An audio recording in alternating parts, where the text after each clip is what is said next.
સૌ વાલા મિત્રોને મારા જય સિયારામ। હું દુષ્યંત પાઠક શ્રી હનુમાનજી દાદાની અસીમ અસીમ અસીમ કૃપાથી એક નવા વિડીયો સાથે આપની સેવામાં હાજર છું। તો વાલા મિત્રો, આજનો ઉપાય આ વિષયની અંદર તારીખ છે 19મી ઓક્ટોબર 2025 ને વાર છે રવિવાર। પંચાંગ કહે છે આસો મહિનો અને કૃષ્ણ પક્ષ ચાલી રહ્યો છે।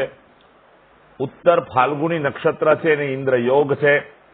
કન્યા રાશિનો ચંદ્ર અને તુલા રાશિનો સૂર્ય છે। વાલા મિત્રો, અશુભ સમયની જો વાત કરું તો યમઘંટ બપોરે 12:12 થી 1:38 સુધી છે અને રાહુકાળ સાંજે 4:30 થી 5:57 સુધી છે। આ બે અશુભ સમય કહેવાય, પરંતુ 11:49 થી 12:35 નો જે સમય છે તે અભિજીત મુહૂર્તનો છે। એ શુભ સમય છે, બાકીનો સમય છે તે અશુભ સમય છે। તો વાલા મિત્રો, કોઈ સારું કામ, કોઈ સારું યાત્રા કરવા માટે શુભ ચોઘડિયું અથવા શુભ મુહૂર્ત લેવું જોઈએ। તો આજનો ઉપાય આ વિષયની અંદર વાલા મિત્રો હું તમને એવું કહીશ કે સવારે સ્નાન કરવા એટલે કે નાહવા માટે બેસો ત્યારે નાવાના પાણીની અંદર થોડું ગુલાબજળ તમારે મિક્સ કરવાનું છે અને ગુલાબજળ વાળા જ પાણીથી તમારે સ્નાન કરવાનું છે। સ્નાન થઈ જાય ત્યાર પછી તમે જ્યારે કપડાં પહેરી લો ત્યાર પછી ઘીનું તિલક તમારા કપાળમાં અને નાભી પર કરવાનું છે। આ બે કાર્ય થઈ જાય ત્યાર પછી એક સફેદ કાગળમાં, બરાબર સમજી લેજો, એક સફેદ કાગળની અંદર તમારે 1 ચમચી ચોખા, એની અંદર 1 ચમચી ખાંડ, બે વસ્તુ મિક્સ કરવાની છે।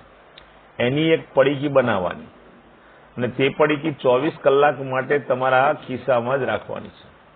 બીજા દિવસે વહેલી સવારે પીપળાના ઝાડના મૂળમાં અથવા તો કોઈ પણ દેવ મંદિરે જઈને તે પડીકી મૂકી આવવાની છે। વાલા મિત્રો, બીજું, સાયંકાળે શ્રી હનુમાનજી દાદાને કાગભૂષણજી રામાયણજી અને હનુમાન ચાલીસાનો પાઠ પશ્ચિમ દિશા તરફનું મુખ રાખીને હનુમાનજી દાદાને અર્પણ કરવાનું છે। કાલે એટલે કે 19મી તારીખે કાળી ચૌદસનો દિવસ છે।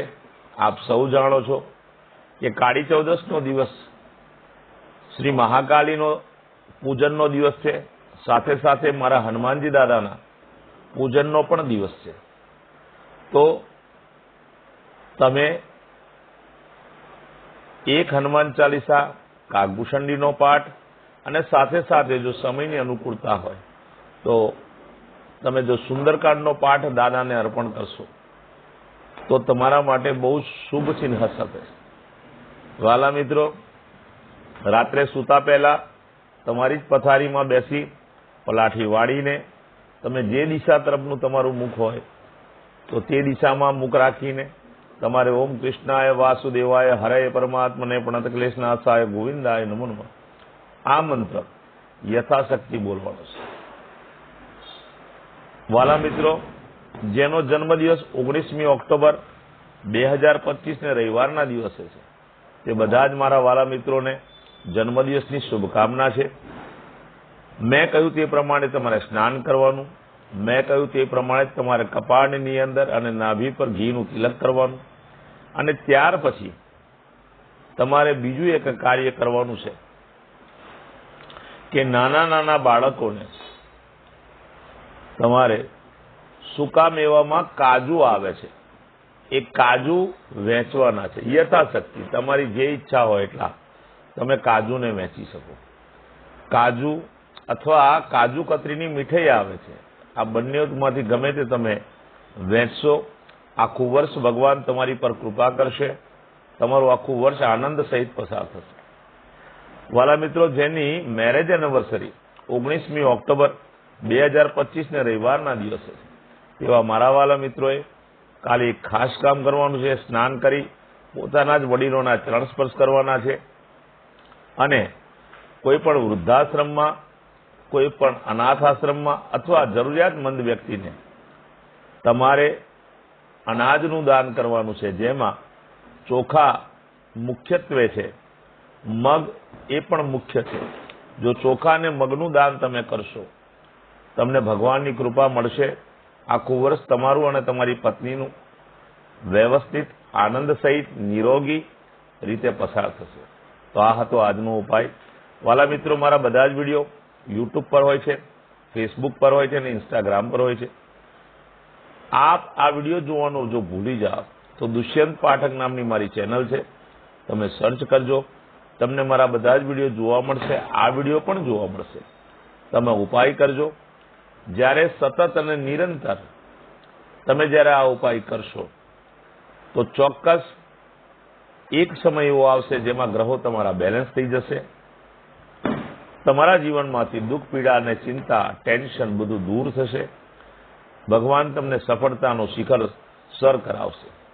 વાલા મિત્રો, મારા વિડીયો ગમતા હોય તો અવશ્ય શેર કરો, કારણ કે મારો વિડીયો શેર થશે તો કોઈ જરૂરિયાતમંદ સુધી પહોંચશે અને એના પર જો ભગવાનની કૃપા થશે તો વાલા મિત્રો એનો શ્રેય મને અને તમને મળશે. બસ એ જ મારો આશ્રય છે.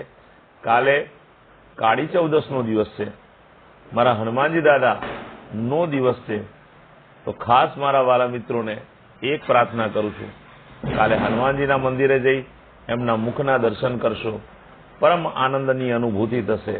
હું તમને કોઈ લોભ અને લાલચ નહીં આપું, પરંતુ કાળી ચૌદસના દિવસે અને હનુમાન જયંતિના દિવસે ભગવાનના શ્રી હનુમાનજી દાદાના શ્રીમુખના દર્શન કરશો તો આખું વર્ષ તમારું સફળતાપૂર્વક પૂર્ણ થશે, એવી મારી પ્રાર્થના છે. તો વાલા મિત્રો, આવતીકાલે ફરીથી નવા વિડીયોમાં મળીશું.